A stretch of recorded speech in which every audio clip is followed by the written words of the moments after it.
Welcome back, everyone. Here's what you need to know to start your Thursday this morning. Chico State confirmed 11 more coronavirus cases tied to the campus on Wednesday. It brings Chico State's total to 78. Students have until September 6th to leave all their student housing places.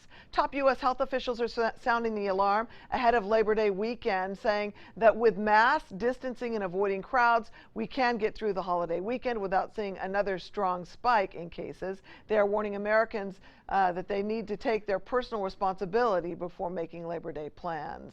The Chico City Council is asking for an emergency response to what it calls an emergency situation. The City Council voted unanimously on Tuesday to send a letter to the governor asking to use the Silver Dollar Fairgrounds to house homeless people. The city manager says even though the camping ordinance is no longer technically in effect, the homeless are not being moved out unless they are camping near waterways.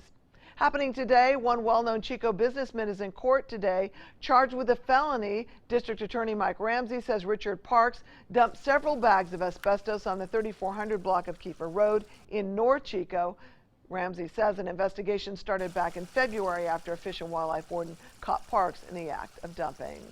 The Reading Fire Department has a new fire chief. City Manager Barry Tippin made the announcement at the City Council meeting this week that Jared Van Landingham would serve as the new chief. Van Landingham has 25 years of experience with the city of Longmont, Colorado. 8 years of it was spent as chief of the Fire Services Division.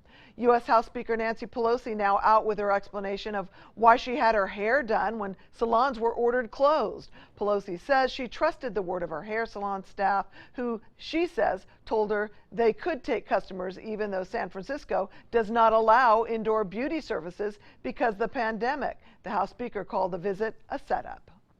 Old Navy is working with the group's Civil Alliance and Power the Polls in an effort to recruit 250,000 new poll workers across the country for the November 3rd election day. The retailer says employees will be paid for 8 hours that day and would be eligible for additional compensation by their local jurisdiction. Old Navy employs about 50,000 people with more than 1,000 store locations nationwide.